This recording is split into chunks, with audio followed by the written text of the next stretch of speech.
Terminemos Antiguo Testamento y vayamos a comenzar nuevo, tendremos introducción al Nuevo Testamento, vamos a volver a Daniel porque necesitaremos ver allí lo que pasó con el imperio griego, cómo se dividen y eso cómo va a afectar parte del entendimiento de la profecía de Daniel. Entonces vamos a estar más enfocados en lo que tiene que ver con la narrativa, lo que ha venido pasando y de una manera... no quisiera decir superficial, pero sí muy superficial, estaremos con la parte profética del libro de Daniel. Así que, bueno, que el Señor nos guíe, hermanos. Daniel, tenemos esta imagen, Daniel muy famoso por estar en el foso de los leones. Creo que los que de niños estuvieron en la iglesia tienen muy esto en la cabeza, los que han participado enseñando a niños, seguramente les han contado la historia de Daniel en el foso de los leones. Muchas veces ponen a esos leones como muy amables, como muy tiernos, pero no eran leones tiernos, eran leones feroces, así que bueno, este es nuestro amado Daniel. Vamos a mirar entonces la cronología del libro. Daniel como tal nos está narrando o la historia se ubica desde el 605 para el entendimiento correcto de nosotros, que es cuando Daniel es llevado cautivo desde Jerusalén hasta Babilonia. Recuerda que Daniel se va dentro de la primera oleada. Nabucodonosor, quien acaba de heredar el reino de su padre, va a entrar y se va a llevar a los primeros cautivos. Entonces recordemos cuál era la mentalidad de los babilonios. Era llevarse a la nobleza, llevarse la parte influyente de la sociedad, los iban a adoctrinar en la mentalidad caldea, en la mentalidad de los babilonios, y luego los devolverían para que gobernaran en favor suyos, tener como un gobernante local, pero con la mentalidad de ellos. Así que Daniel sale en este grupo. Eso estoy bastante fatigado, así que téngame paciencia, mi hermano. Esto nos deja pensar en reyes y las profecías que se dieron, ¿se acuerdan? Jeremías, Isaías, especialmente hablando de todo lo que iba a suceder cuando Babilonia se llevase a todos los nobles y los iban a hacer eunucos, iban a estar al servicio de los reyes de Babilonia, después de el milagro de la sanación de Ezequías. Entonces, Daniel es cumplimiento de esta profecía. Y vamos a terminar, porque tomamos Jerusalén como punto de partida, pero realmente el libro de Daniel, dentro de los profetas mayores y aún dentro de todo el grupo de profetas, es bien particular porque prácticamente no se habla de Jerusalén, no se habla del templo, sino que todo está transcurriendo en Babilonia y el futuro. Es decir, Daniel tiene como que un enfoque completamente diferente. Ahora, Daniel es completamente... contemporáneo con Jeremías, es contemporáneo especialmente con Ezequiel, quien va a ser llevado pocos años después, pero mientras Ezequiel está hablando mucho acerca de Jerusalén, está hablando acerca de Samaria, está hablando acerca del templo, Daniel está enfocado en la narrativa, en lo que pasa en Babilonia y en la profecía, en lo que está por venir. Él no está hablando nada de lo que pasó en Jerusalén. Entonces es el complemento. Con Ezequiel, Dios le está hablando al pueblo de lo que está pasando en Jerusalén, de lo que va a pasar con ellos allí, y con Daniel le está enseñando qué está pasando allá en la parte narrativa y qué va a suceder en la parte profética. El ministerio de Daniel termina 5:36, 5:35 es uno de los datos importantes que veremos más adelante. Bueno, solo por repaso, para que se vaya usted con repaso a vacaciones. Hemos visto ya la era de la formación de la nación de Israel, la formación del pueblo en Egipto, la ley entregada en el desierto y la conquista de la tierra con Josué. Pasamos a la era de la teocracia, donde tuvimos sacerdotes y luego la necesidad de jueces debido a los... ¿Qué significa esto? ¿Se acuerda? Los ciclos de desobediencia, esclavitud, clamor, liberación y otra vez lo mismo. Entramos después a la era de la monarquía, donde tenemos desde Saúl, primer rey, comparado con David, lo que nos conforma prácticamente el libro de primero y segundo de Samuel, dos caminos, un rey malo y un rey Malo, se les olvidó, hermanos. Dos reyes malos, pero uno arrepentido y uno endurecido. Usted no pierda eso para la interpretación. Tenemos luego al hijo de David, Salomón, quien va a ser usado para la edificación del templo. Que recuerde que terminamos Ezequiel mostrando la tragedia de que el templo se destruyó. Entonces hubo como que se cierra un ciclo allí. Al terminar Salomón, cuando muere Salomón, cada uno con 40 años, vamos a seguir en monarquía, pero ya empezamos con la monarquía dividida, ¿no? Entonces tuvimos 120 años unidos y ahora tenemos 209 años, reino de Israel o reino del norte y reino de Judá o reino del sur. En el 722, fechas siempre importantes, tenemos el exilio del reino del norte a Asiria, desaparece completamente el reino del norte. Y por 136 años tenemos el tiempo del reino solitario, así que en total la era de la monarquía duró 465 años, entonces es lo que tenemos acá.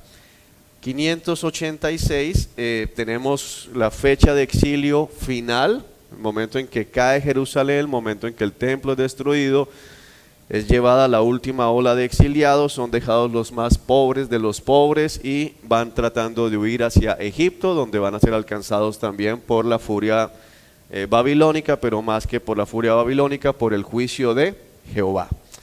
Antes de esto, en el 605 va a iniciar el ministerio de Daniel. Entonces Daniel se va primero allí y en el 535 ya eso se llama exilio. Entonces cuando hablamos de eras, ya no estamos en era de monarquía, estamos en la era del exilio. Estamos en el exilio. Es importante identificar dónde está escribiendo Daniel. Daniel está en el exilio. 535 se escribe este libro. Bueno, como lo interno del libro, entonces vamos a mirar varias cosas. Iniciamos aquí, 605, primera parte de la oleada, va Daniel.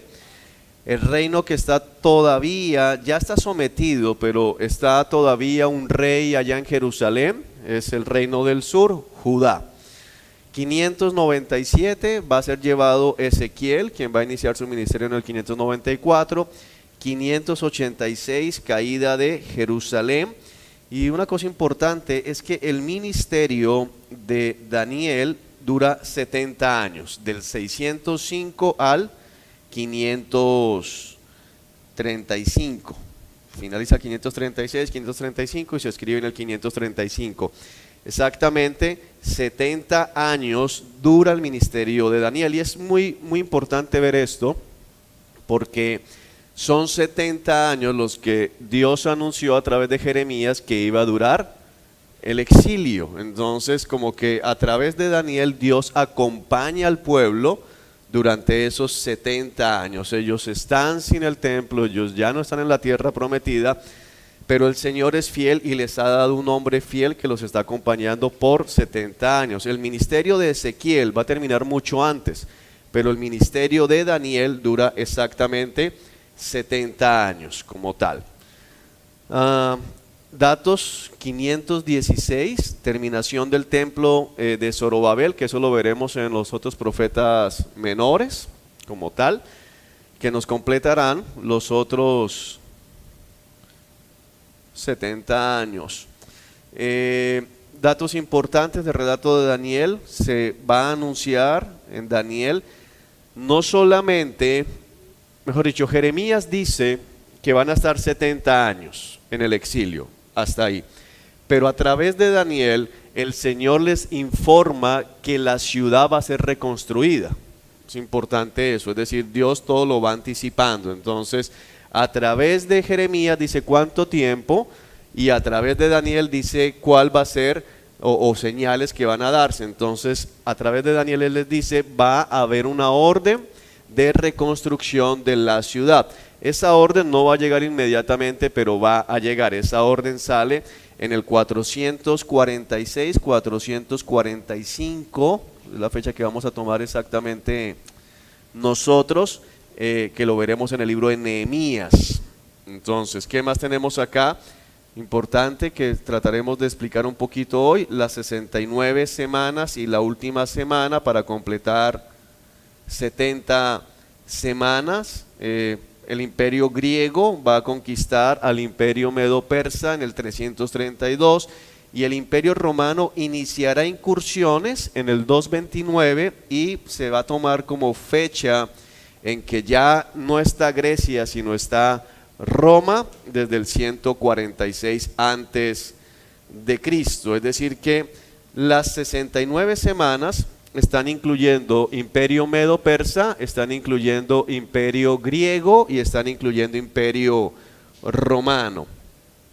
Se habla aquí muy claramente de la muerte del ungido en el capítulo 9 del libro de Daniel, una referencia muy clara a la muerte de Cristo, muy usado en los autores del Nuevo Testamento y bueno, con claridad anunciando que la muerte de Cristo no fue algo que se salió del plan, sino que estaba anunciado, tan anunciado que tenía hora y fecha en el calendario, que es lo que por eso es que voy a trabajar lo de las 70 semanas. Y bueno, después vemos acá periodo de tribulación, gran tribulación y finalmente vida eterna. Nuestro bosquejo milético, la manera en que vamos a estudiar Daniel, el libro está dividido en dos secciones, la tenemos en 12 capítulos, dos secciones cada una de 6 capítulos. Aunque es un libro de profetas y el profeta mayor, Daniel, realmente tenemos la mitad del libro es absoluta narrativa.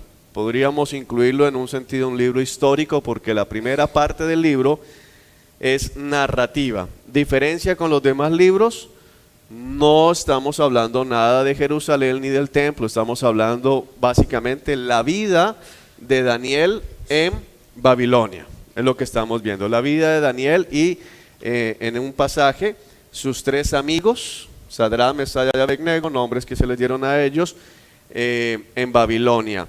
Y por último, 6 capítulos de profecía, capítulos del 7 al 12 son profecía. Entonces, para verlo un poquito más sencillo, veremos 1 y 2, la llegada de Daniel a Babilonia, 2 al 4, Nabucodonosor, que es el rey del imperio, Belsasar, el nieto de Nabucodonosor, y por último Darío, aquí puede ser Ciro, o Darío y Ciro, son de las cosas que todavía se debaten, si son 2 hombres diferentes, si es un solo hombre, si es un título.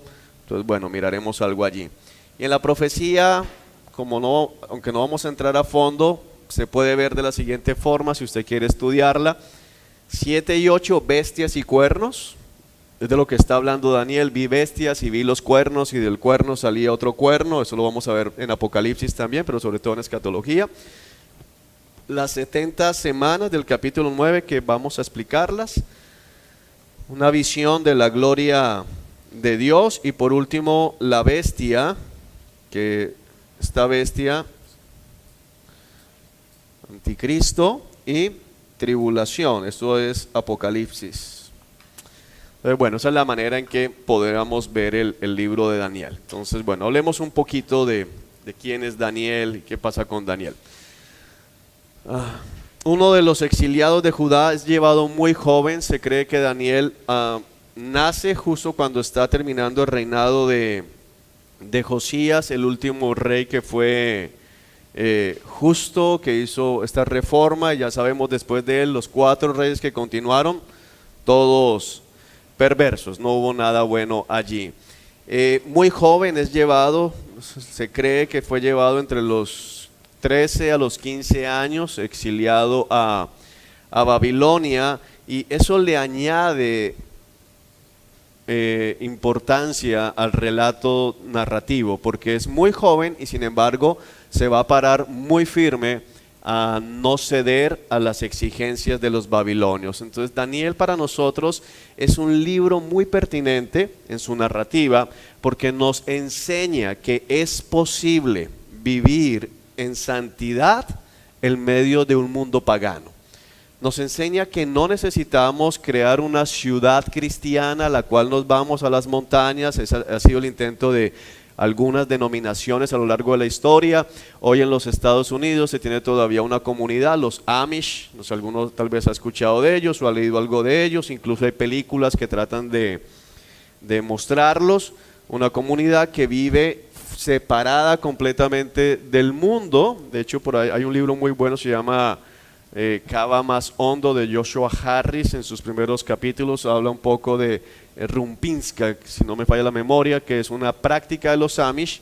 Cuando llegan a cierta edad los jóvenes les dan un año sabático, por decirlo de esa manera, para que se vayan para el mundo y hagan lo que quieran en el mundo, a ver si quieren volver. Y usualmente salen y se emborrachan, consumen drogas, están dados a todos los pecados que se puedan imaginar, y muchos se quedan en el mundo. Entonces no se trata de irnos del mundo, sino estamos en el mundo y no somos parte del mundo. Daniel es un modelo muy clave para, uno, enseñarnos que es posible; dos, dejar de escondernos en la excusa de es que mira, tú no sabes lo que es ser barranquillero y vivir en la 44 en febrero, marzo, o sea, no hay manera de evitarlo, o sea, me toca, o participo o participo.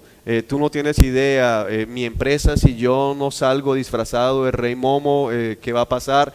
Tenemos aquí ejemplos muy claros de jóvenes que, siendo totalmente respetuosos, porque llegamos al otro lado, hay algunos que dicen es que yo soy radical, y ser radical o más bien disfrazan su grosería y su impertinencia y su falta de respeto ante las autoridades de radicalismo y celo por la palabra. Entonces gritan y condenan y señalan, es una cantidad de cosas.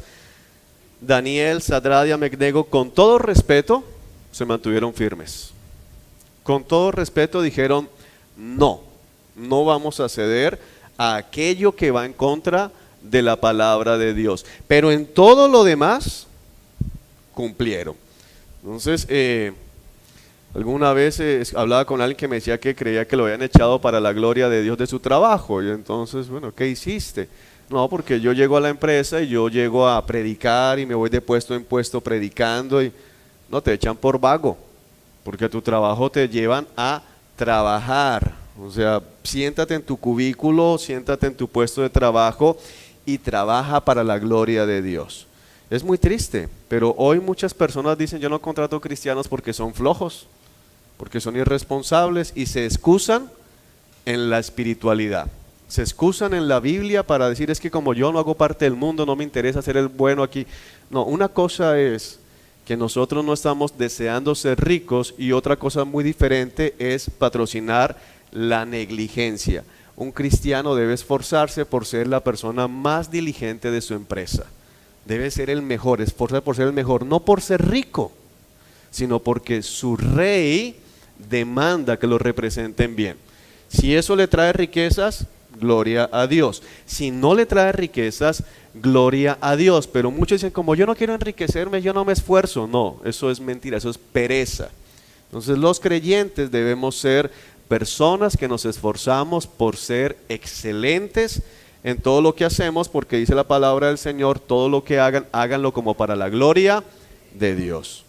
Entonces es diferente que una persona deje tirada a su familia, un creyente deje tirada a su familia para estar trabajando 40 horas extras en la semana porque quiere comprarse un carro, una casa. Eso es desorden. No es que quiero mostrar la gloria de Dios, la muestras de otra manera. Pero en las 8 horas de trabajo que tienes establecidas, trabaja las 8 horas. No tienes que estar en redes sociales, no tienes que estar en ese momento leyendo la Biblia, no tienes que estar haciendo otras cosas. Ese momento es para que trabajes, produzcas y muestres a Cristo cuando se presente una situación de, mira, hay que decirle mentiras a este cliente. No, conmigo no cuenten para eso. Yo voy a hacer todo lo que sea a mi alcance porque la empresa quede bien, pero yo no voy a mentir. No porque sea mejor que ustedes, sino porque a mi Dios no le agrada. Eso es diferente. Eso es diferente. Y esa es la actitud de nosotros, porque hoy hay gente que esconde la pereza detrás de la soberanía de Dios, que es el otro tema de Daniel, este Dios soberano. Entonces, si soberanamente Dios, lo estábamos estudiando el domingo, que otro hermano estaba predicando aquí Eclesiastés, Si Dios soberanamente ha decidido que tú seas pobre, gloria a Dios. Pero que seas pobre por la voluntad de Dios, no por perezoso. Debes tener al final de la carrera la certeza de soy pobre y terminé pobre porque ese es el plan de Dios para mi vida. Pero tú hiciste todo lo que estaba a tu alcance en ser excelente. No te quisieron pagar más, ok, voluntad del Señor. Pero no porque digan, no, a ese cómo lo vamos a promover, a este cómo le vamos a dar, si ese es un flojo. Usted solo piensa en estar, ay, cada rato se va para el baño y dice que a orar. Entonces, no es lo que Dios está diciendo. Un profesor, mira, no preparaste la clase, no, estaba en vigilia. No sea tan flojo, tiene que cumplir con sus trabajos, amén.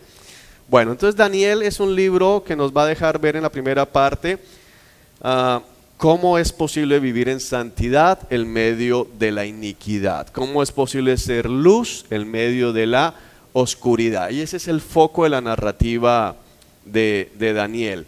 Ahora, también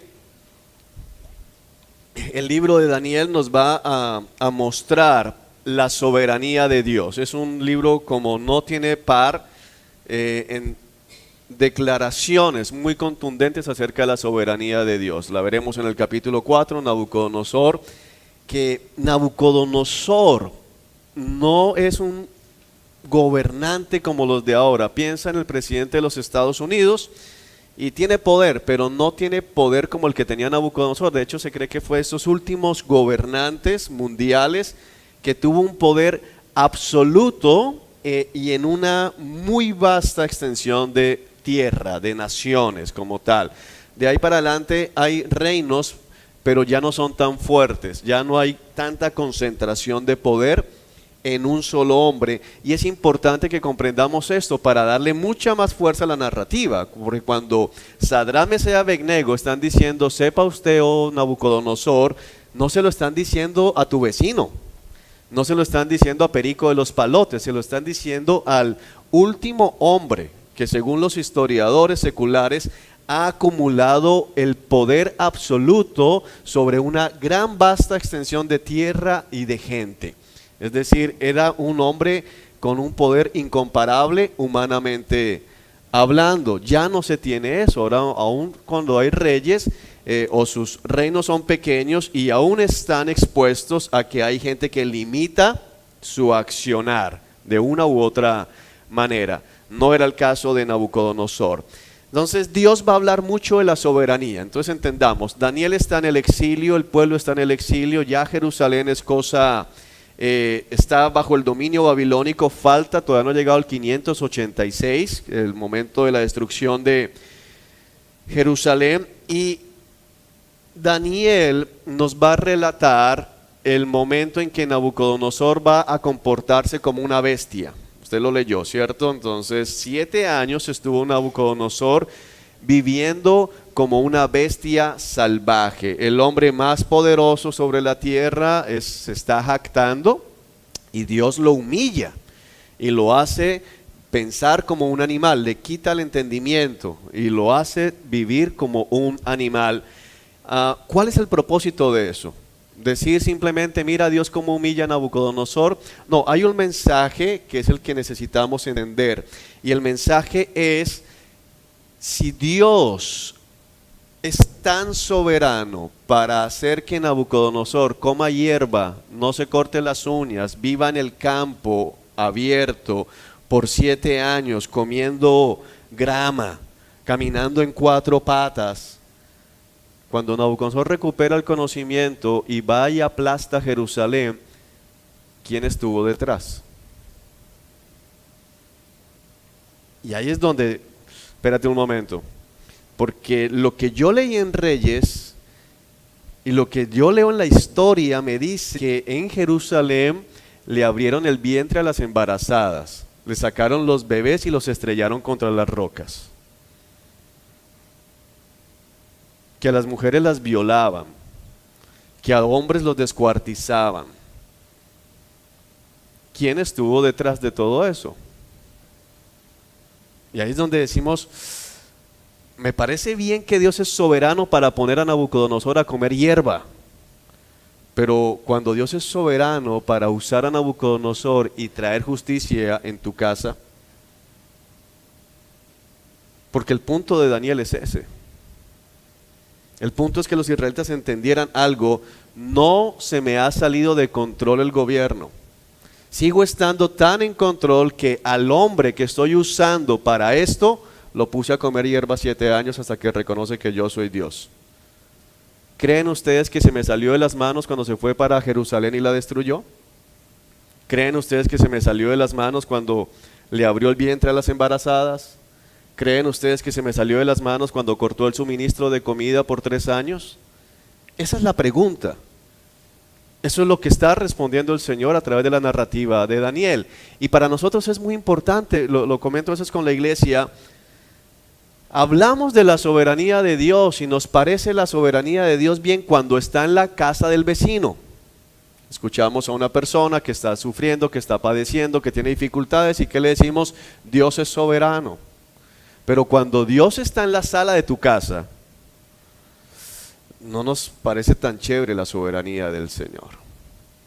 Y entonces acudimos muchas veces a culpar a otros porque nos cuesta aceptar que quien está realmente al control, aún en esos momentos, es el mismo Señor.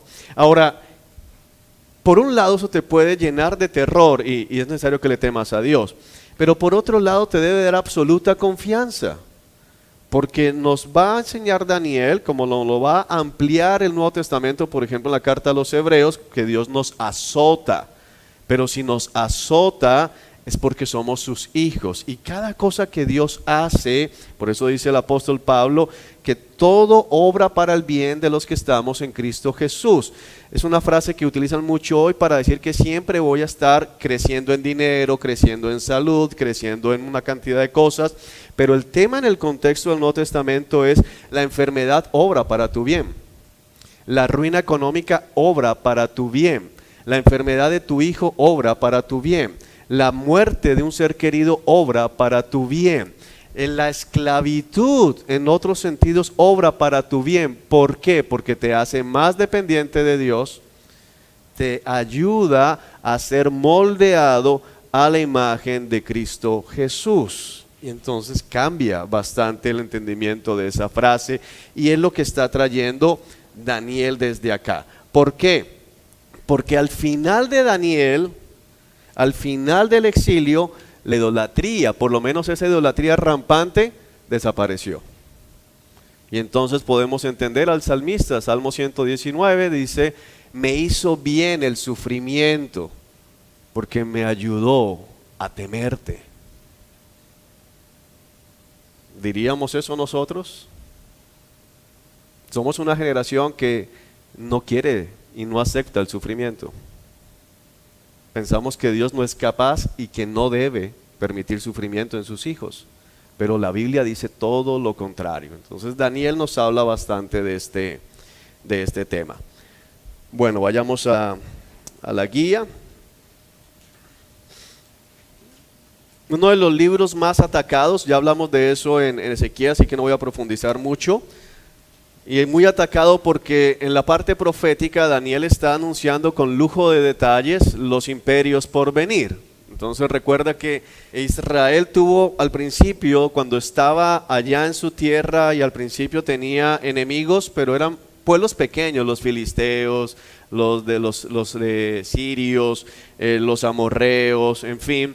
Pero ya los profetas mayores nos damos cuenta que los enemigos ahora son de monto grande. El único enemigo grande que había tenido hasta este momento Israel era Egipto, pero después tuvimos a Siria, ahora con Daniel tenemos a Babilonia, pero se nos está anunciando que vienen los medos y los persas, y que luego vendrán los griegos y luego vendrán los romanos. Y es importante entender que desde ese momento Israel no ha vuelto a ser autónomo. Tal vez hoy digas: bueno, pero ya tienen nación desde 1948.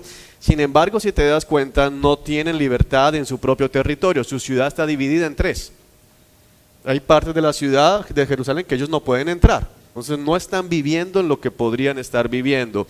El punto que nos va a dejar aquí Daniel es: cómo Dios controla todos los acontecimientos y cada imperio mundial ha sido anunciado por el Señor. Es el Señor soberano, el gobernante de todas las naciones. Por eso quienes creen que las profecías bíblicas son mentiras, es decir, que nadie puede anunciar el futuro, niegan la fecha de escritura de Daniel, como la conocemos, hacia el 535, sino que la ponen al final de 200 a.C. ¿Por qué?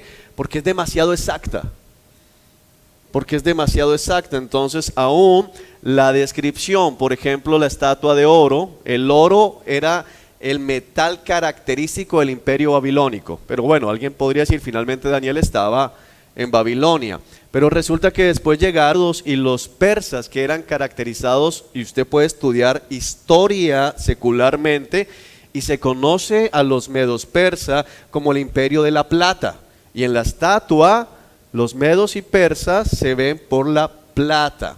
Luego tenemos a Alejandro el Magno, que se conocía por ser ejército de bronce, porque todo lo que era su armamento era de bronce, y en la estatua lo que representa Alejandro el Magno es bronce. Y luego tenemos al imperio romano, que se conoció como el imperio de hierro, y entonces la estatua tenemos hierro. Entonces es tan exacto todo lo que se hace, aún los animales, las bestias que usted está viendo allá en Nabucodonosor como león, luego tenemos al imperio medo-persa como oso, porque no era tan fuerte, tan astuto en muchas cosas, no había un reinado fuerte, pero su ejército era muy poderoso, entonces lo equiparan a los historiadores como un oso que va derribando como tal.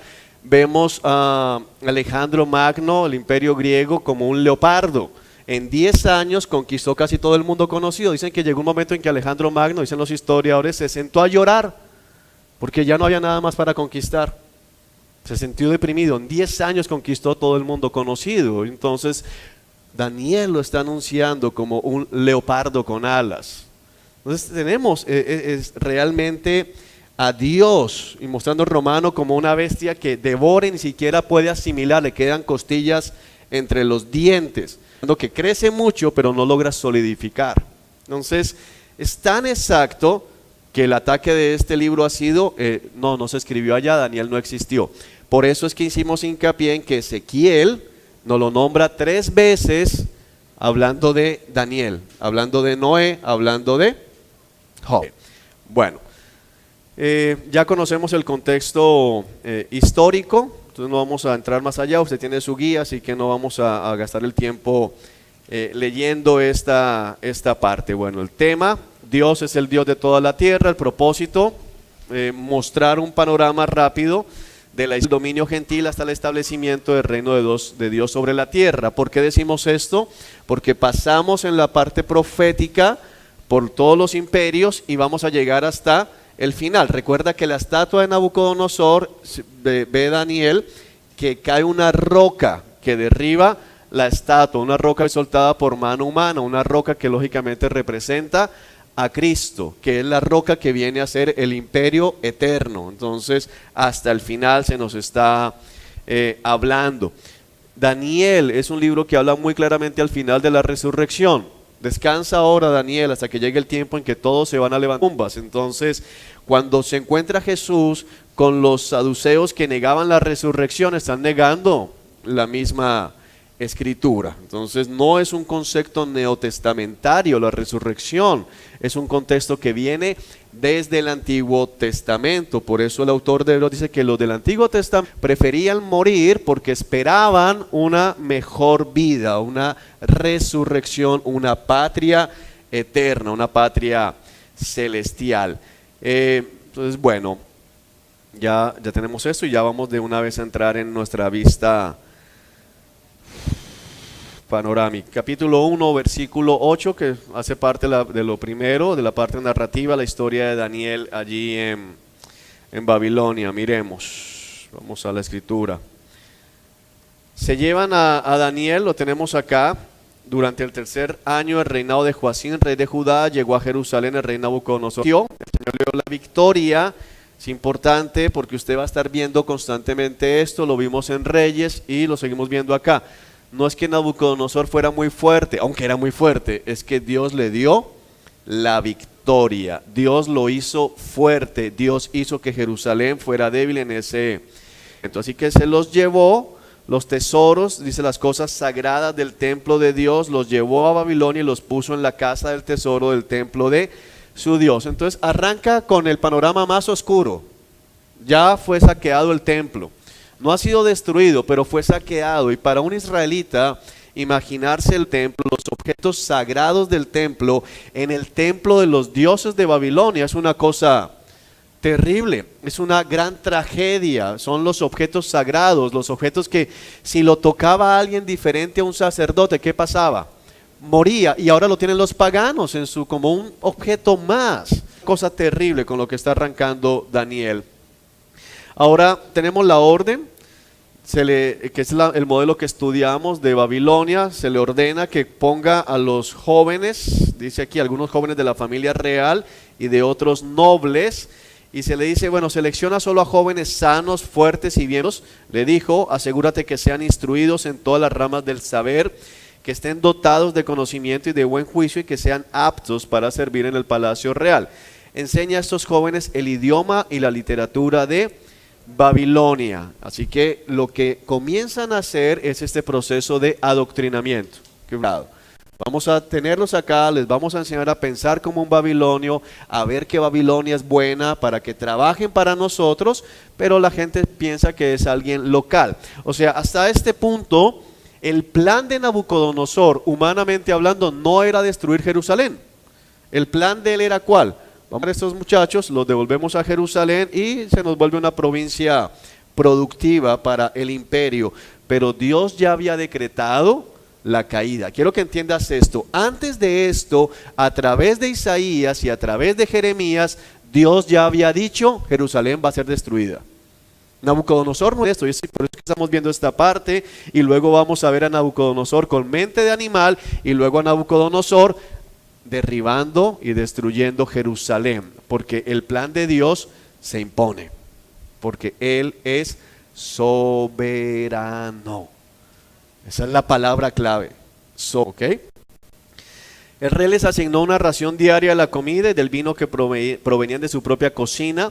Debían recibir entrenamiento por 3 años y después entraban al servicio real. Y no puedo dejar de pensar en que aún los impíos consideran que debe haber un entrenamiento o pasado de prueba para que ocupen una posición importante, y aún hoy muchos en la iglesia se resisten a la idea neotestamentaria de que los pastores no pueden ser neófitos y que tienen que ser probados, y que entonces al primero que yo quiero pastorear, bueno, arranca. Dale. Necesitamos líderes.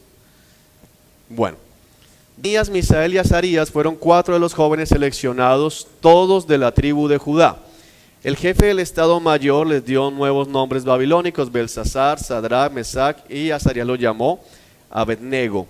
Sin embargo, dice aquí, Daniel estaba ¿qué? Decidido. O sea, Daniel estaba ya con algo: no me voy a contaminar con la comida y el vino dados por el rey. ¿Por qué? ¿Por rebelde? No, porque Daniel entendía algo, y es que la ley de Jehová no aplica solo en Jerusalén. La ley de Jehová aplica donde quiera que yo esté, porque Jehová es el rey del... ¿Cómo nos interesa a nosotros aprender esto? Porque hay muchos que piensan que la ley del Señor aplica el domingo en la mañana, y si fuiste a la iglesia. Pero fuera de la iglesia es a mi manera. En mi casa es a mi manera. En mi trabajo es a mi manera. Daniel estudiado, sería el mejor momento para decir, ¿cuál ley de Jehová? Si Jehová fue derribado.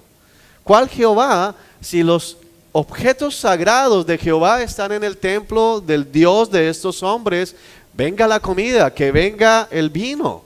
Ya que más, pero Daniel decidido a no contaminarse. El punto es, cuando hablamos de contaminarse, no es para sentirse mejor que ellos. El punto de Daniel es no contaminarse ritualmente, no contaminarse al pecar contra el Señor. Ahora, quiero que comprendas, no hay templo. Daniel no está en Jerusalén, Daniel no está frente a sacerdotes, pero él entiende, aquí está el Señor. el Señor me sigue viendo, no lo voy a hacer. Si muchos en la iglesia pensaran así, wow, qué tan diferente sería el testimonio de los cristianos. Que muchos todavía para pecar miran para un lado y para el otro. ¿Hay un hermano por acá? No, bueno. Entonces por la cuadra de la iglesia todos van. Cuando yo era ujier siempre me daba cuenta que a veces venían parejas discutiendo, pero cruzaban la esquina y se cogían de la mano. Ella es la cuadra santa. Luego cruzan la esquina y otra vez se sueltan la mano, porque ya no estamos bajo el escrutinio de la iglesia. Dice, decidió no contaminarse, pero mira la palabra, le pidió permiso al jefe para no comer esos alimentos inaceptables. ¿Inaceptables por quién? Por la ley mosaica. Inaceptables para él que estaba bajo la ley mosaica.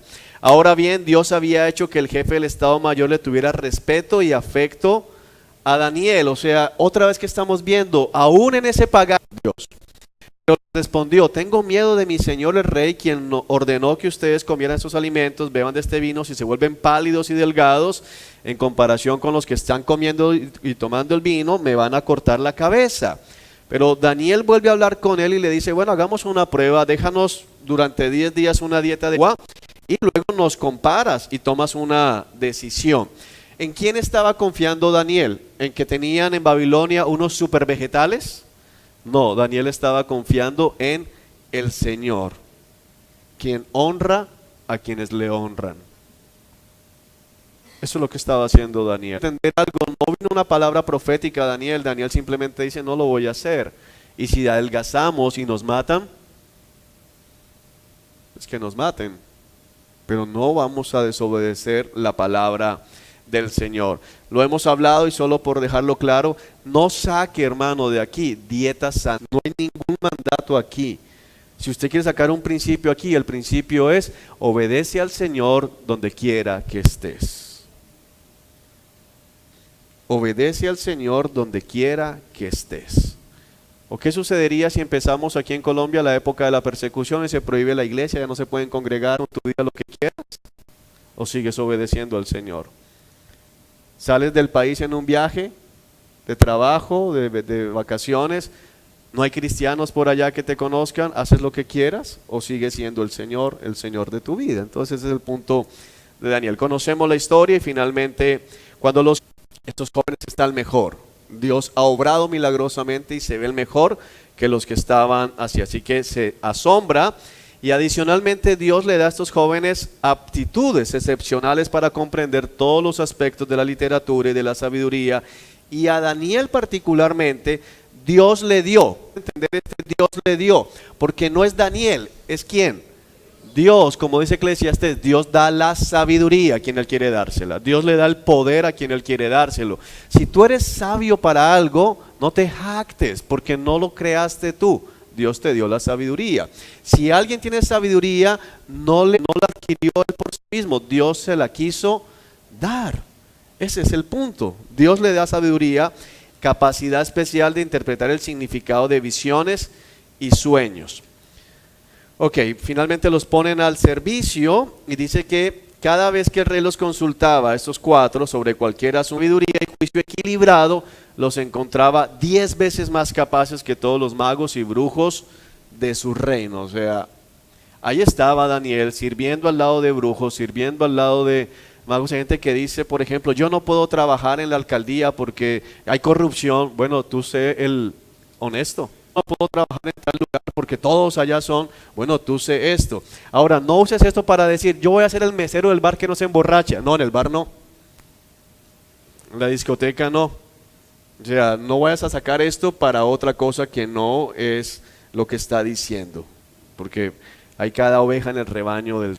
Bueno, Daniel permaneció en el servicio real hasta el primer año del rey Ciro, que esto es 539. O sea, Daniel va a estar sirviendo aquí prácticamente por 67 años. 67 años al servicio real. Muere Nabucodonosor, viene su hijo, ahí está Daniel, viene Ciro, ahí está Daniel. Caen los imperios, pero los que el Señor quiere poner, ahí van permaneciendo. Si esa es la voluntad del Señor. En el capítulo 2 tenemos el sueño de Nabucodonosor. Usted lo leyó, así que por tiempo vamos avanzando. Muy inquieto con este sueño, así que llama a los consejeros, llama a los brujos, llama a todos los magos, entre esos también manda a los otros sabios del reino, les dice, bueno, tengo un sueño, necesito que me digan qué fue lo que pasó, y todos le dicen, cuéntenos el sueño. Y yo, no, y ustedes no, ya sepa dónde van, para saber que son sabios, y pues, es una petición imposible. Una cosa es, soñé esto, ¿qué es? Y otra es, dime qué soñé y luego dime qué significa, porque si me dices qué soñé, entonces voy a creer que sabes lo que significa, si no, los voy a matar a todos.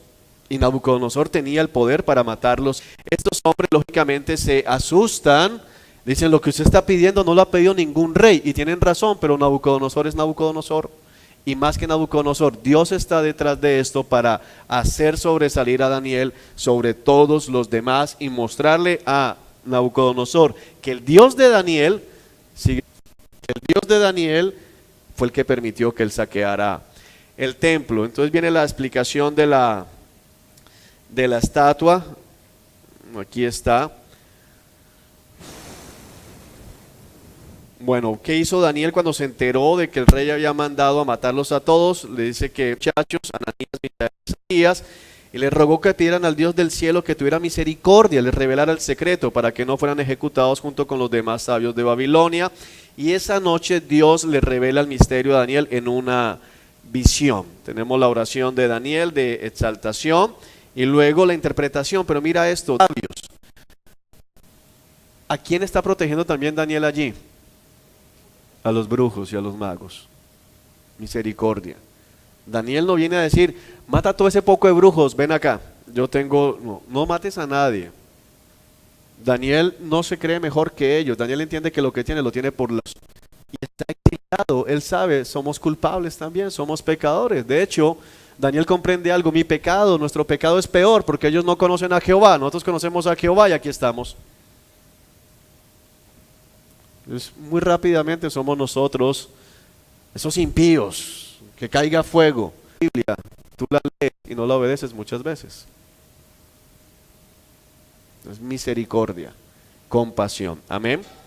Bueno, Daniel interpreta, ya hablamos acerca de esta estatua con muy rara, la cabeza de oro, el pecho de plata, están los brazos de bronce y están las piernas de hierro. Bueno, va Daniel la interpretación, que son los reinos que vendrán. Dios le está mostrando lo que vendrá, lo que va a suceder, y la roca que viene y destruye completamente esta estatua y queda reinando por la eternidad. Así que esa es la explicación. Y lo que termina sucediendo es que ponen a Daniel, los sabios, por encima de todos los consejeros. Entonces tenemos como que una repetición de la historia de ¿quién? ¿Quién les recuerda? De José. Entonces tenemos al faraón diciendo, wow, no hay otro como tú, porque solo tú puedes interpretar, y queda José allí. Y ahora tenemos a Daniel exactamente en la misma situación. Antes, para que entendamos, de llegar a Egipto, que es la potencia mundial, va a poner Dios a su hombre de confianza allá arriba. Ahora llegaron a la tierra prometida, la contaminaron con su pecado, han sido expulsados, ahora están exiliados, pero ¿qué vuelve a hacer el Señor? Vuelve y pone un hombre suyo. O sea, Dios siempre está al control. Y por eso tenemos que orar por las autoridades. Y debemos pedirle al Señor que ponga allá al lado de los gobernantes hombres sabios y entendidos, temerosos de Dios. Es importante que oremos por eso. La iglesia no debe estar haciendo política.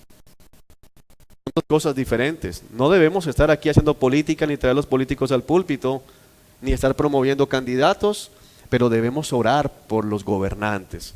Y debemos pedirle al Señor que levante en medio de ellos temor de Jehová. Amén.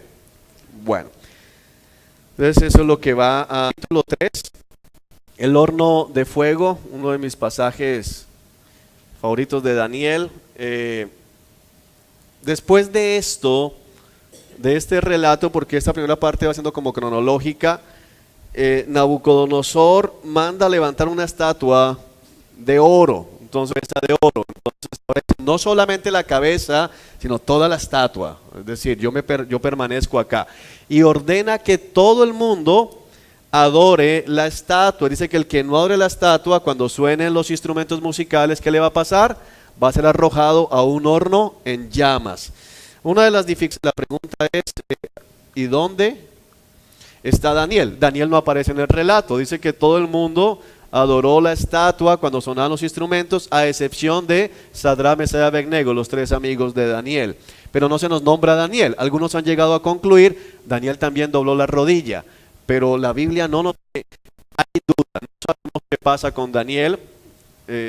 Ya entramos en especulaciones. Probablemente, dicen algunos hermanos estudiosos, Daniel, por estar como gobernante del imperio, en ese momento no se encontraba en la ciudad, estaba de viaje en ese momento y no tuvo que pasar por esto. Es que no se nos dice dónde estaba Daniel, no aparece Daniel. La historia ahora gira en cuanto a estos tres muchachos. Versículo 18 de este capítulo tiene una enseñanza muy importante, porque a ellos los llaman y les amenazan. Dice Nabucodonosor: es verdad que ustedes se niegan a servir a mis dioses y a rendir culto a la estatua mía, la estatua de oro que he levantado. Les voy a dar una oportunidad más, voy a ser tolerante con ustedes, voy a ser misericordioso con ustedes. Te arrodillas ante la estatua y te perdono la vida, pero si no, inmediatamente los arrojo al de mi poder. Algo como, ok, me dijeron que tú no vas a ponerte la camiseta esta y no vas a salir en la comparsa ahorita en febrero. Vamos a una oportunidad más. Coge la camiseta y vete para allá y no ha pasado nada. Pero donde no te presentes al ensayo, te quedas sin trabajo. ¿Y cómo?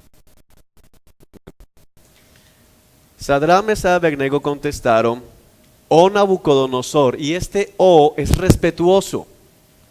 Estos hombres, tenemos que aprender tanto de estos capítulos. Oh Nabucodonosor, no necesitamos defendernos delante de usted. O sea, nuestro problema no es con usted. Nuestro problema es que nos roba una horno ardiente. Presta atención. El Dios a quien servimos es capaz de salvarnos, tiene el poder de salvarnos.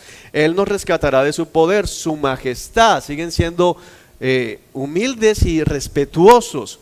Pero, aunque no lo hiciera, deseamos dejar en claro ante usted que rendiremos culto a la estatua de oro que usted ha levantado. Pero si no, sepa usted, me encanta como dice Reina Valera, sepa usted, oh Nabucodonosor, sépalo, no lo vamos a hacer. Ahora, ¿por qué ese pasaje es importante? Porque nos deja ver el llamado a apelar en medio de la presión del mundo. Porque la estatua de oro está cada rato, hermanos. Todos en algún momento vamos a enfrentar una estatua de oro a la cual se nos exige doblar la rodilla. Yo sé que no estás de acuerdo, pero o haces esto o te vas del ministerio. Yo sé que tú dices, pero te vas, búscate trabajo. Yo sé que no, pero búscate otra familia. Olvídate de la herencia. Búscate dónde está el 24, porque aquí no te quiero ver.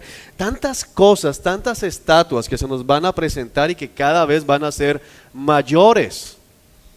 Y no está lejos el día en que la iglesia le digan: o ordenas homosexuales o casas homosexuales o queremos eso. Pero debemos estar dispuestos. Ahora, hay una cosa tremenda aquí, y es que usualmente la generación del siglo XXI declararía, y declaramos, que el horno no nos quema, pero Sadrach, Mesach y Abednego están respondiendo a la manera de Ezequiel: poder para rescatarnos. Pero si Él soberanamente no decide rescatarnos, sino que vamos a perecer en las llamas, aún así le seguiremos sirviendo. ¿Cómo? No adorando su estatua. La verdadera fe de un cristiano no radica en creer, sino en creer que cuando la respuesta es no, es bueno. Y aceptamos la respuesta. Una vez el Señor me regaló un mensaje llamado "¿y si no?". Yo creo que Dios puede sanarme, ¿y si no? ¿Y si no lo hace? Yo creo que Dios puede, rescatar esta familia o arreglar este matrimonio. Bueno, ¿y si no lo hace? ¿Qué voy a hacer? ¿Miro primero a ver si el horno se apagó y luego tomo decisiones? ¿O cuando veo que cayó el primero al horno y gritó, se consumió? No, espérate, ya me... Porque tomamos la historia usualmente diciendo así como ellos, y hay que proclamarlo porque en el Nuevo Testamento están: horno en llamas y no les pasó nada. Pero también otros murieron calcinados en la historia de la iglesia. A Pedro el Señor monta una escena que la cárcel abriéndose, los soldados ahí parados, las cadenas cayendo solas y él va saliendo con ángeles al lado, haciéndose o invisible o ellos estando ciegos, no sabemos, pero las rejas se van abriendo, puf, puf, una tras otra detrás, frente a él, y ellos todavía ahí cuidando a alguien que ya no está. Los guardados puestos, los soldados, pero Pedro no estaba. Lo hizo después con todos los discípulos, pero a Santiago lo mataron a filo de espada. A Pablo lo apedrearon varias veces, una vez lo dejaron por muerto, dándolo por muerto, ahí tiraban las afueras, le tiran la última pedrada y no se mueve, hasta reventado. Después Pablo se para, se sacude y entra en la ciudad nuevamente, pero Esteban murió.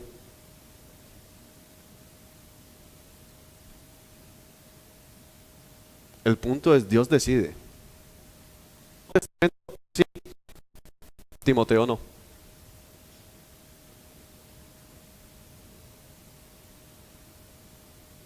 Las hijas de algunos volvieron a la vida, las de muchos no. ¿Cuál es la diferencia? ¿Eran más santos? ¿Era más santo Pablo que Esteban? Esteban vio la soberanía de Dios. Y la iglesia necesita recobrar esto. No podemos andar declarando que sí va a ser, no. Si es la voluntad del Señor. Vamos a orar, vamos a clamar, pero que sea la voluntad. Yo sé que Dios no va a sanar, yo digo, yo oro porque sí, pero ¿y si no lo hace, qué va a pasar? No, tiene que hacerlo, ¿y si no lo hace? No, pastor, yo tengo fe que ese tumor se va. Yo espero y yo sé que Dios lo puede hacer, pero ¿y si no lo hace? No, él tiene que hacerlo. No, él no tiene que hacerlo. ¿Y si qué pasa si no lo hace? La respuesta debe ser, aún así, no serviré al mundo. Aún así, seguiré adorando al Señor. Hay una mano levantada allá y avanzo mientras tanto aquí. Lo voy escuchando, hermano.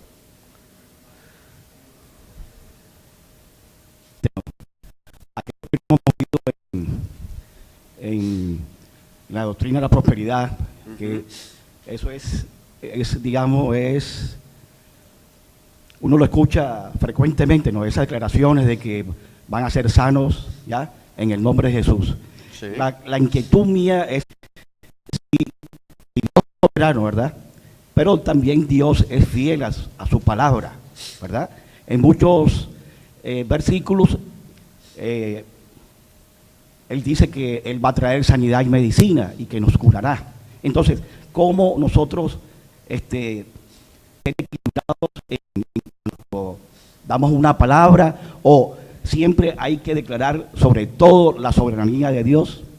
Sobre todo, volvemos al principio de la revelación progresiva. Yo no puedo quedarme únicamente en Él sanará heridas, en Dios cura. Y entonces Santiago en un momento me dice que yo ni siquiera me debo atrever a decir, mañana iré a hacer eso. Por ejemplo, ahorita me vieron que he estado solucionando un problema. Tenía cita mañana en Bogotá. eh, ya alcancé a hacer check-in de mi vuelo mañana, que a las 6 de la mañana. Y ahorita a todos, yo ya he hecho citas mañana, había hablado con mi suegro, bueno, mañana entonces, ¿a qué hora nos vemos? Llego a tu casa, todo. Y Santiago dice, no digan, mañana haré esto, siempre digan, si Dios quiere. Siempre. Esa es la doctrina correcta, por eso es necio que nosotros no somos Dios. Siempre hay que decir, Dios es soberano y si Dios quiere te va a sanar. Pero vamos a orar porque te sanes. Y vamos a suplicar que te sanes. Porque otros ya no oran porque Dios es soberano y Dios quiere que oremos. Pero es que el problema no es en orar porque alguien se sane, el problema es declarar cómo tú cómo te atreves a decir que el fue. Dice Santiago, tal jactancia es maligna. Y es jactancioso andar declarando sanidades. Es jactancioso andar declarando esa deuda se paga. Es jactancioso.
la visión del árbol, que básicamente es lo que Dios utiliza para decirle a Nabucodonosor que se humille delante de él.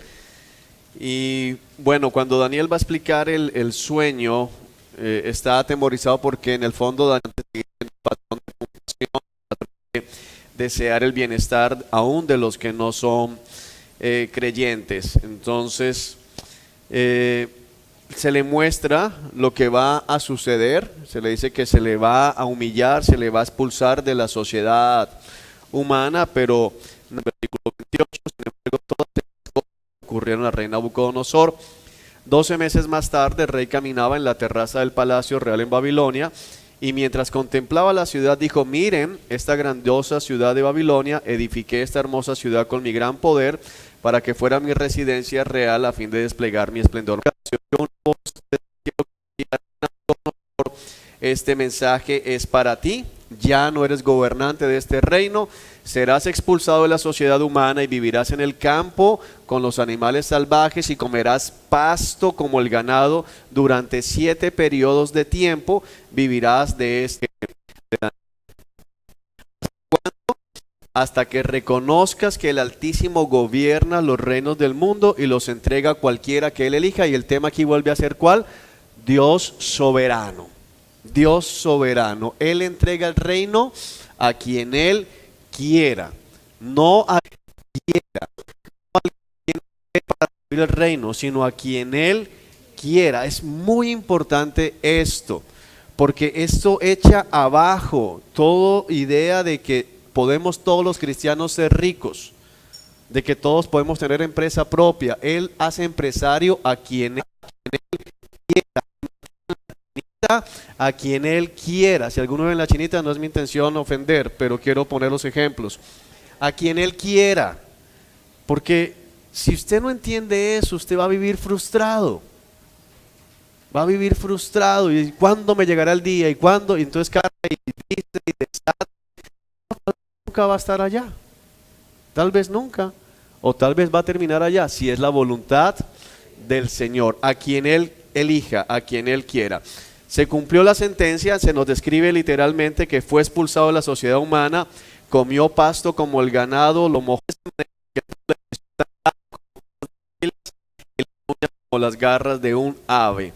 Cuando se cumplió el tiempo, está aquí Daniel relatando lo que dice Nabucodonosor: levanté los ojos al cielo, recuperé la razón, alabé y adoré al Altísimo y di honra a aquel que vive para siempre. Mira todo lo que dice acá: su dominio no nada para él. Él hace, ¿qué cosa hace, hermanos? Grábeselo por favor. Él hace lo que quiere, él hace lo que le plazca, dice la Reina Valera. Otra versión dice: hace lo que le place. Que hace lo que le place. Se lo ponemos así porque le rima y se les graba rápido. Hace lo que le place. El Señor hace lo que le place. Lleva a cabo lo que Él quiere. Él no consulta con nadie. Él no llama a junta de... hace lo que le place, y entre la gente de la tierra, y viene algo más fuerte, nadie puede detenerlo ni decirle: oye, ¿por qué haces esto? O sea, acaba de recuperar el sentido Nabucodonosor. ¿Y cuál es la siguiente?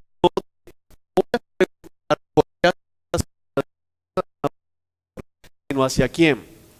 Hacia los israelitas, diciendo: no me cuestiones. Nabucodonosor va a ir a destrozar vientres, no me cuestiones. Uno de los grandes misterios teológicos, y eso lo veremos en teología,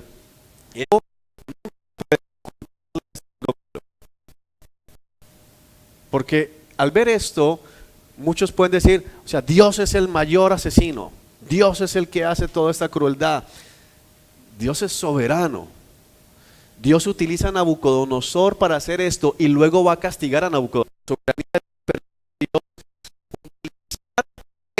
para que cumpla su propósito, y al mismo tiempo después pueda ser responsable a esta persona, y él permanece inocente. Y entonces, ¿cómo respondes tú desde el punto de vista bíblico ante esta situación?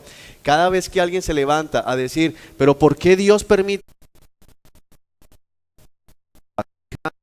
de barro. ¿Por qué me dices? ¿Por qué hago esto? ¿Quién eres tú? Job, ¿quién es este que intenta nublar mi conocimiento con su vana sabiduría? Es hermano. El Señor soberano. Y cuando tú entiendes la soberanía del Señor en ese sentido, tú comienzas a descansar. Te lo digo por experiencia propia, con la enfermedad que ando lidiando, que ni los médicos saben qué es. Yo recuerdo, Él es soberano. Entonces no ando cuestionando al Señor y con todo eso ahí me deja predicar. Entonces al final, ¿quién se lleva la gloria? Él. Entonces termino y yo digo, no sé cómo prediqué. Él es soberano. Todos los días oro, Señor, sáname por favor. Pero Él es soberano. Es el punto. Y cuando tú entiendes eso, estás tranquilo. Descansas. Amén. Movamos el aire, lo tienen aquí hacia abajo. Hay gente congelándose aquí, los veo ahí así. Pónganlo hacia arriba, hermano. Tengan misericordia. Déjenlo hacia.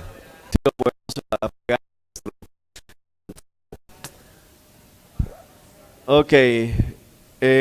Capítulo 5, nos movemos ya al nieto de Nabucodonosor, Belsasar. Entonces tenemos este escrito en la pared del capítulo 5 de Nabucodonosor.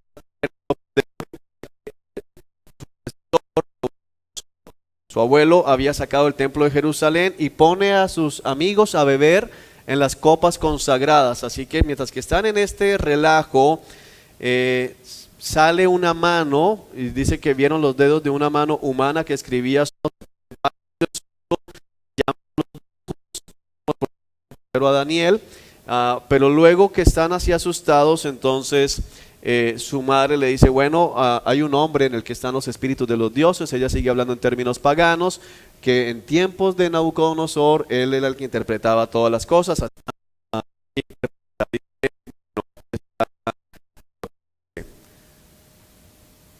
Daniel dice, la interpretación, le prometen regalos, hacerlo tercero en el reino, y Daniel dice, mira, los regalos se los puede dar a otros. Gente de toda raza, nación y lengua temblaba de temor ante él. Mataba a quienes quería matar y perdonaba a quienes quería perdonar, honraba a quienes quería honrar y humillaba a quienes quería humillar. Sin embargo, le está diciendo, usted conoce la historia, lo expulsaron, fue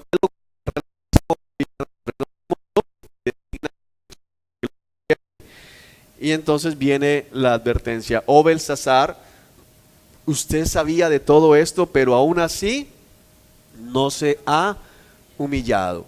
Es muy fuerte, porque para nosotros significa cuántas cosas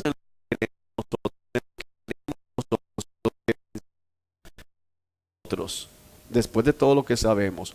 Desafió con soberbia al Señor al traer las copas y tomar en ellas, y entonces dice, ese es el mensaje, Mene, Mene, Tekel y Parsim, que significa contado, Dios ha contado los días de su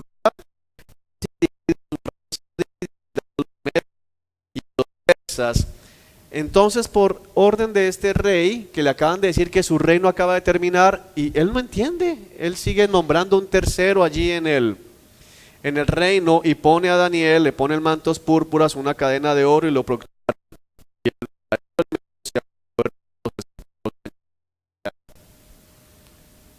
Ya estaban a la puerta, esta gente estaba tomando, eso fue anunciado en otra profecía, estarán ahí divirtiéndose y llegará la destrucción. Estaban ya los medos en la puerta y este hombre no se había dado ni siquiera cuenta de lo que estaba pasando. Estaba en la puerta. Ya estaban los medos en las puertas de la ciudad, y esa noche muere Belsasar y cae definitivamente el reino de Babilonia. El capítulo 6, muy conocido para la historia, es el Medo, Darío el Medo, rey de los medos y persas, y Daniel está sirviendo, pero a pesar de que está sirviendo al nuevo gobernante mundial, Daniel se mantiene firme en orden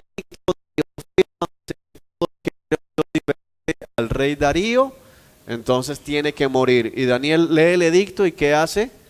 Ok, se arrodilla y sigue orando hacia Jerusalén con las ventanas abiertas. Ya no es un joven. A este punto,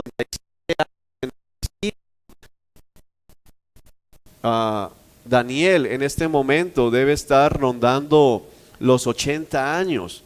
Ya no es un jovencito para estar peleando batallas, pero es un anciano con más sabiduría que le están prohibiendo orar a su Dios. Y yo imagino que hace Daniel allí al Señor. No voy a negar al Señor hasta al final de mis días. Se mantiene firme. Finalmente le cuentan a Darío y lo echan al foso de los leones y Dios envía a su ángel y le protege. Entonces, Daniel nos deja ver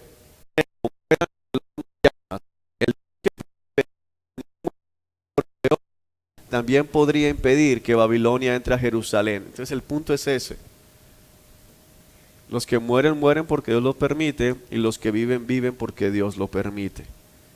El tema es, Dios es soberano. ¿De qué habla Daniel? En la primera parte, soberanía de Dios.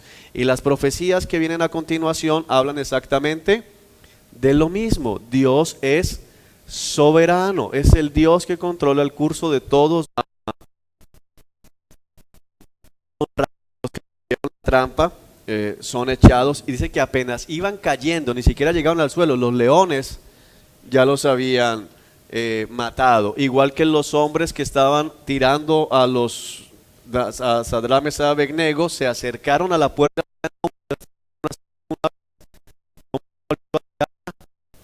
Es terrible, el asado es chévere, pero después no. Estos ni siquiera olían a humo. Entonces hay que ver esto y alegrarnos, porque no nos pasa nada si Dios no lo permite. El cristiano debe andar en libertad y en tranquilidad. Siempre es mejor. Si usted no entiende eso, cada rato anda frustrado, pero cuando usted entiende esto, si lo logra ver, por la gracia de Dios, hermano, usted va a vivir mucho más tranquilo. Bueno, de aquí nos estamos aquí en el capítulo 7, se tiene esta visión del anciano de días, un hijo de hombre que vino hasta el anciano de días y le fue dado dominio, le fue dado gloria y le fue dado reino. Una profecía que lógicamente está apuntando,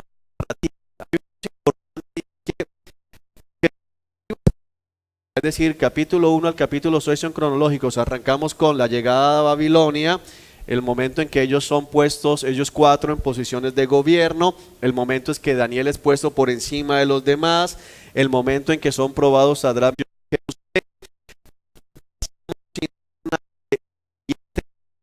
Nabucodonosor, no sabemos qué pasa allí. Aterrizamos con Belsasar, que es el nieto y último rey de Babilonia, y luego entramos con Darío, que es el último rey bajo el cual Daniel va a servir. Entonces, la narrativa es cronológica. Comienza a relatar lo que vio muchas décadas antes, lo que vio muchos años antes, no es a los 70 años. ¿Sí soy claro en eso? Ok. Entonces aquí tenemos esta visión de el anciano de días que va a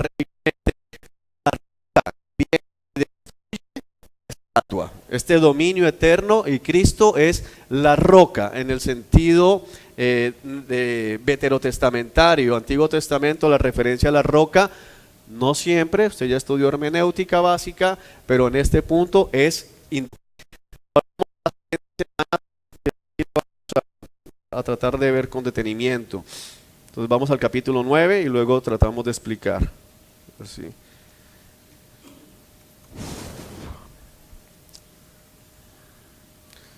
Entonces lo que comienza primero es cómo dice, porque dicen por un lado que era rey de los medos y los persas, y por otro lado dicen que era rey de los babilonios. Entonces, ¿por qué se habla rey de los babilonios? Porque está reinando ¿en dónde? En la antigua capital de Babilonia. O sea, ahora es rey de los babilonios también. Está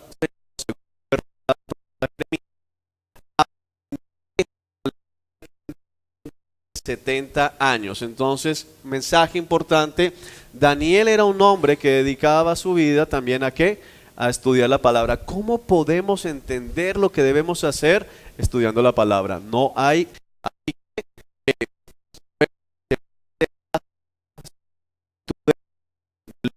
de dolor, de humillación, y comienza a clamar porque sabe que está cerca de los 70 años y el pueblo todavía sigue en pecado. Dice, ay Señor, no nos vas a traer otro castigo, otra castigo.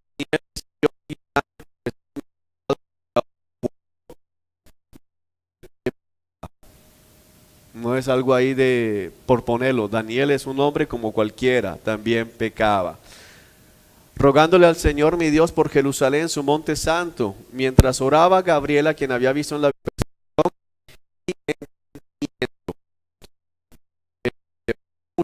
visión, para que puedas entender el significado de la visión. Un periodo de 70 conjuntos de 7, estos son conjuntos de años, 70 conjuntos de 7 años. Entonces vamos a entrar en una semana, 70 semanas de años, o sea, 490 años. Ahorita vamos a hacer el ejercicio. Se ha decretado, hay un decreto de parte de Dios para tu pueblo y tu ciudad santa.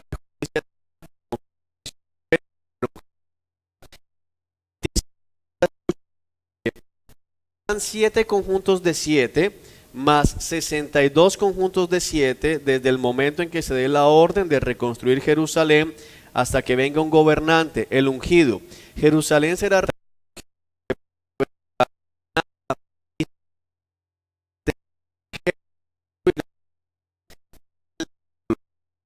inundación y la miseria que está decretada desde este momento hasta el fin. El gobernante firmará un tratado con el pueblo por un periodo de un conjunto de 100 objetos.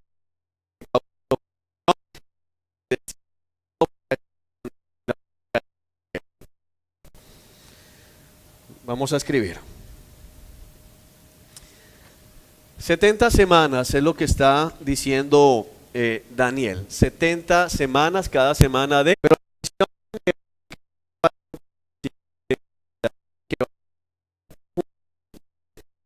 7 semanas, que son ¿cuántos años?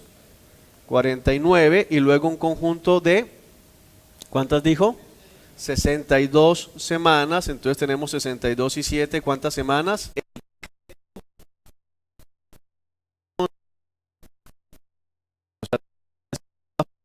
¿Desde dónde podemos contar este conjunto de 7 semanas más 62 semanas, 69 semanas de 7? Dice que va desde aquí hasta el momento en que se le da que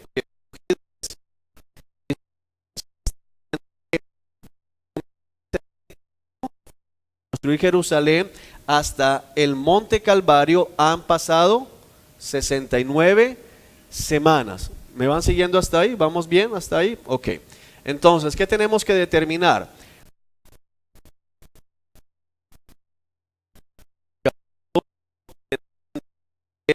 Declara el momento exacto en que se van a dar estas cosas. Nehemías está sirviendo, después estudiaremos el libro, y se entera de que Jerusalén continúa en ruinas, se entera de que Jerusalén continúa destruida, y entonces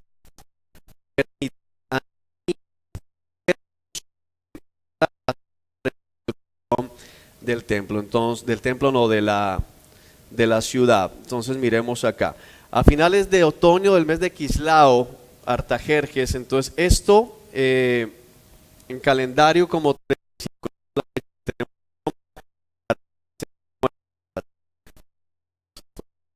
tenemos acá en la guía para que usted en su casa lo pueda ver y no quede perdido. Aquí está. 4:46, gracias, 4:46, aquí me ayudó la guía. 4:46.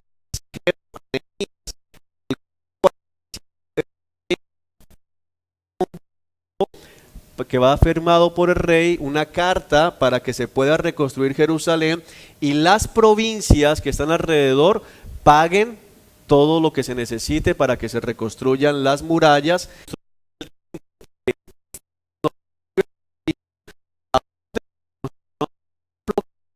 terminar ese segundo templo en el 516.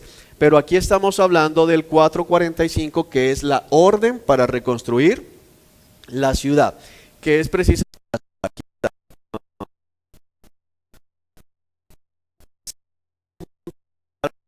Aquí está, ya lo vimos. Pasarán 7 conjuntos de 7 más 62 desde el momento en que se dé que la orden de reconstruir Jerusalén hasta que venga el gobernante el ungido, que entra en la ciudad y al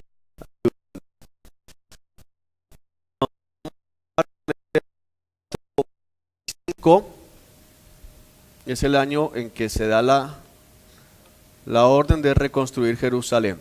Ahora tenemos 69 semanas, que son 69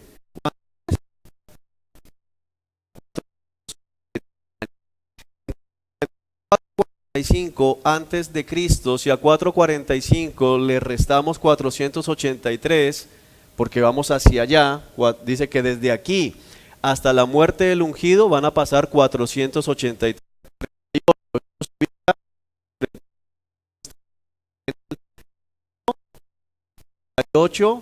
después de Cristo. Entonces podemos decir, bueno, casi que le pega, porque del 30 al 38 y anunciar la muerte del ungido así, bueno, démonos.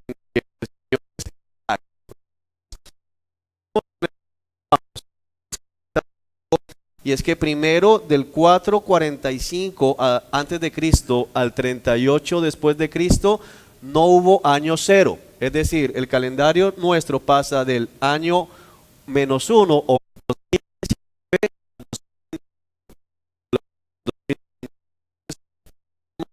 un año menos. O sea que estamos ubicados ¿en cuál? En el 37. Bueno, ya estamos más cerca. 7 años, ya estamos un poquito más cerca de la cuestión. Ahora, ¿qué hacemos con estos 7 años?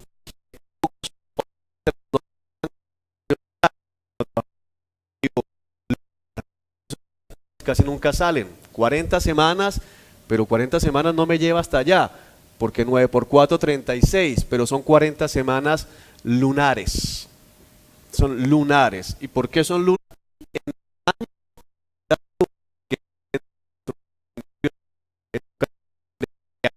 Es solar. En el calendario lunar, un año no tiene 365 días, sino tiene 360 días. Tiene el calendario hebreo.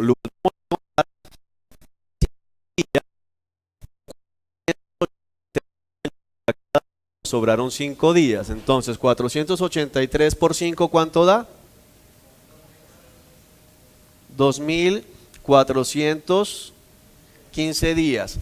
Ahora dividamos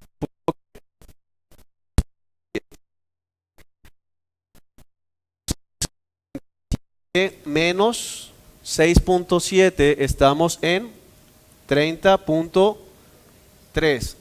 Estamos bien, pero todavía nos faltan unos meses ahí. Estamos año 30.3. Entonces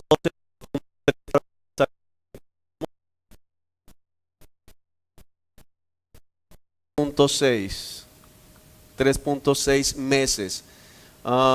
Entonces, si tomamos 3.6 meses, significa que estamos en qué época del año.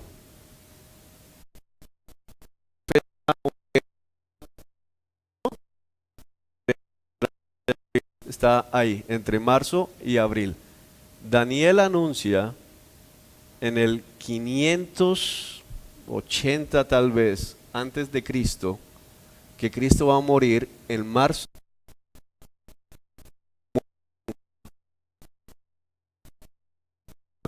No sé si a usted no le sorprende esto, hermano. Esto es una cosa bárbara. Y si nos pongo a hacer más matemática, podemos casi que llegar a la fecha que, según estudios que se hacen de calendarios hacia atrás,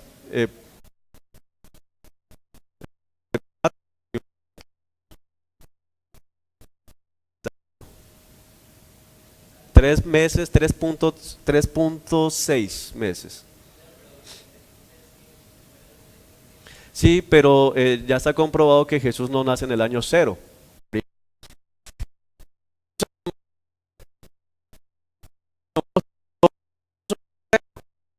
Porque llevamos 69 semanas y son ¿cuántas?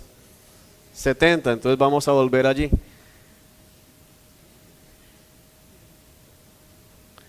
Después de este periodo de 60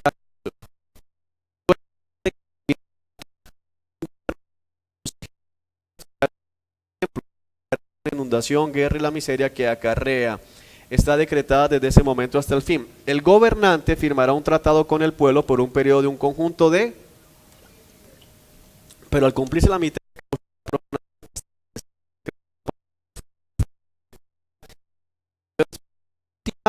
semana, los últimos 7 años, como tal, dice que firmará un tratado por un conjunto de 7, es decir, una semana de las de Daniel. Está hablando de lo que se conoce como el periodo de la tribulación.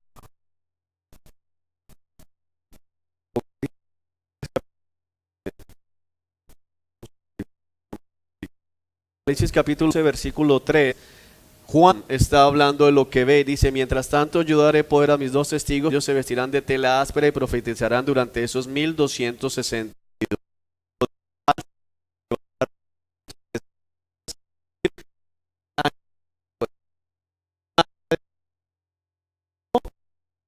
por otros 1260 días, es decir, los otros 3 años y medio, que es cuando Cristo regresa y pone la casa en orden.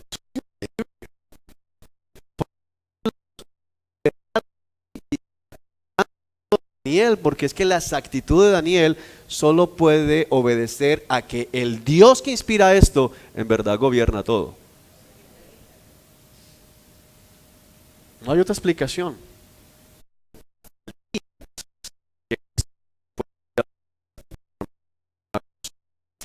Increíble. Bueno, ya después, la verdad, viene lo que ve Daniel de la gloria de Dios, la visión de la gran tribulación, que tiene que ver con la semana que acabamos de ver. Solo quiero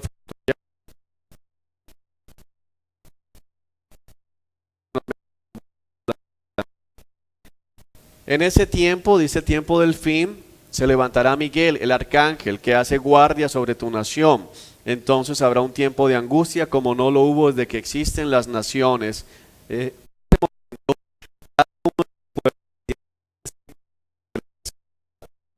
Estarán muchos de los que están muertos y enterrados, algunos para vida eterna y otros para vergüenza eterna. Juan capítulo 5 dice exactamente lo mismo, y el Hijo del Hombre tiene poder para resucitar a todos los muertos, unos para gozo eterno y otros para juicio eterno.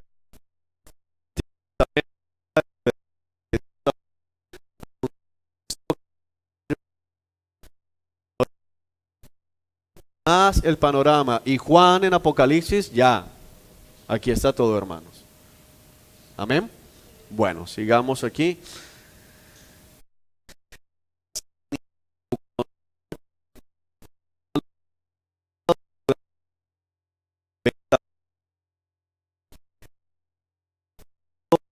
Ciro, o este hombre que reconoce el poder de Dios después de que Daniel es preservado en el foso de los leones.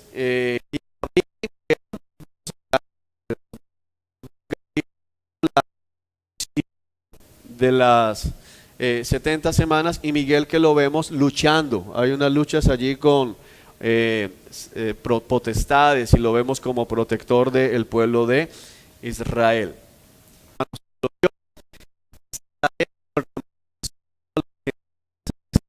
Gobernado por gentiles. La progresión del reino de los gentiles, ¿a qué nos hacemos referencia? Asiria, Babilonia, Medo-Persa, Grecia y Roma. Entonces,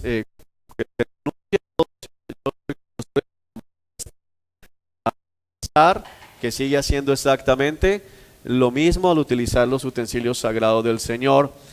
Y por último, vemos el último establecimiento del reino de Dios. Capítulo 12 nos lo confirma cuando ya Dios establece su reino.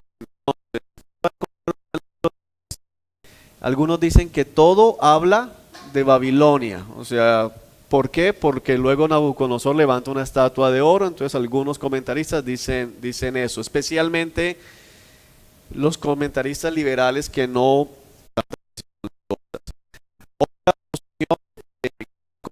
es Babilonia, los medos, los persas y los griegos, dividiendo al imperio medo-persa, pero esa división es muy difícil de ver aún desde el punto de vista secular.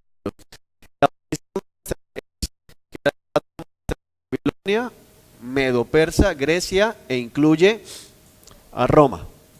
Es lo que nosotros estamos viendo. El testimonio de Nabucodonosor, se debate mucho si Nabucodonosor se salvó o no se salvó. Un rey que es él y que... Pero me preguntaría mucho si eso le hubiera permitido ir y profanar el templo y hacer lo que hizo. Entonces, no quiero ser enfático en ninguna de las dos posiciones, pero yo me iría más por B. Salvo. De hecho, en los evangelios vemos que hubo gente que se maravillaba de Jesús, pero no era salva. No eran discípulos de Jesús. Entonces, podemos vernos por acá. Si le sale en el examen la respuesta de acuerdo a la enseñanza, para que salga de dudas de este cuerno pequeño. Hay dos posiciones y eso depende mucho de la posición escatológica que tenga una persona. Quienes son amilenialistas, es decir, que no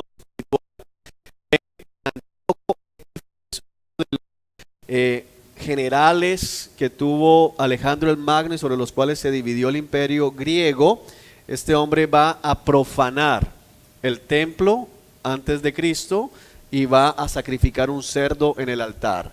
Entonces,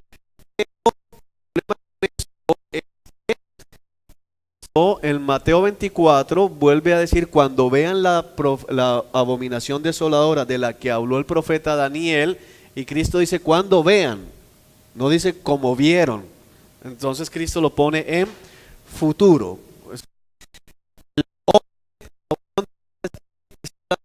De pecado, es decir, el anticristo, pero presagiado por Antíoco Epífanes, es decir, como tipología de lo que va a ser el anticristo como tal, quien también